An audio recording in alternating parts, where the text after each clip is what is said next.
8 juin, Job chapitre 34, chapitre 35. Élie reprit et dit, « Sages, écoutez mes discours. Vous qui êtes intelligents, prêtez-moi l'oreille. Car l'oreille discerne les paroles, comme le palais savoure les aliments. Choisissons ce qui est juste. Voyons entre nous ce qui est bon. » Job dit, « Je suis innocent, et Dieu me refuse justice. J'ai raison, et je passe pour menteur. Ma plaie est douloureuse, et je suis sans péché. Y a-t-il un homme semblable à Job, buvant la raillerie comme l'eau, marchant en société de ceux qui font le mal, cheminant de pair avec les impies?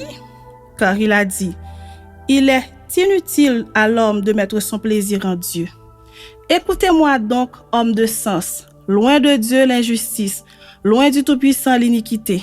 Il rend à l'homme selon ses œuvres. Il rétribue chacun selon ses voies. Non, certes, Dieu ne commet pas l'iniquité. Le Tout-Puissant ne viole pas la justice. Qui l'a chargé de gouverner la terre? Qui a confié l'univers à ses soins? S'il ne pensait qu'à lui-même, s'il retirait à lui son esprit et son souffle, toute chair périrait soudain et l'homme rentrerait dans la poussière.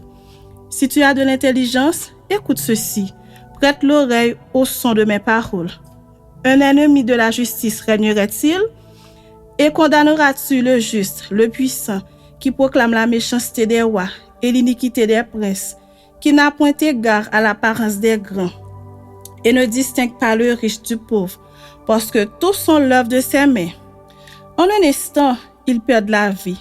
Au milieu de la nuit, un peuple chancelle et périt.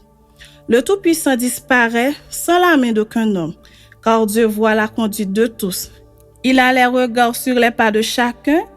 Il n'y a ni ténèbres ni ombre de la mort, où puissent se cacher ceux qui commettent l'iniquité. Dieu n'a pas besoin d'observer longtemps pour qu'un homme entre en jugement avec lui.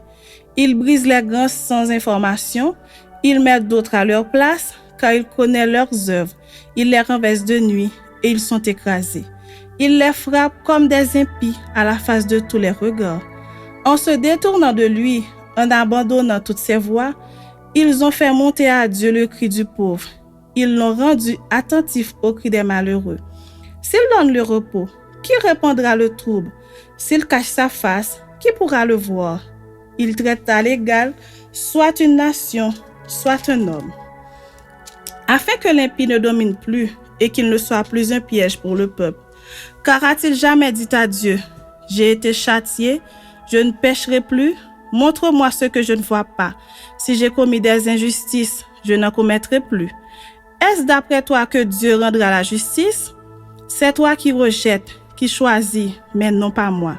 Ce que tu sais, dis-le donc. Les hommes de sens seront de mon avis. Le sage qui m'écoute pensera comme moi. Job parle sans intelligence et ses discours manquent de raison. Qu'il continue donc à être éprouvé, puisqu'il répond comme font les méchants. Car il ajoute à ses fautes de nouveaux péchés, il bat des mains au milieu de nous. Il multiplie ses paroles contre Dieu. Chapitre 35.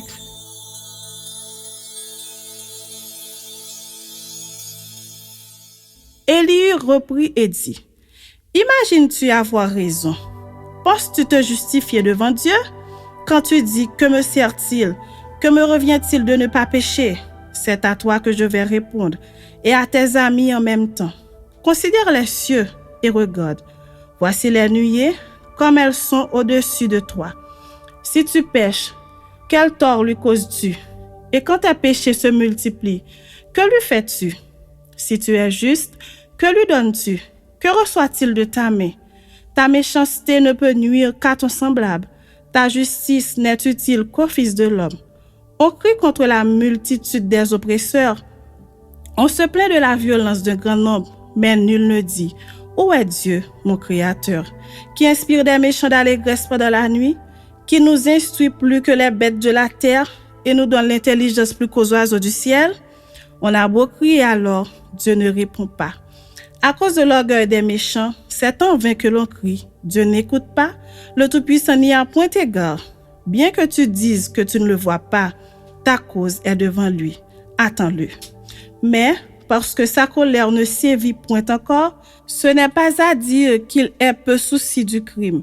Ainsi Job ouvre vainement la bouche, il multiplie les paroles sans intelligence.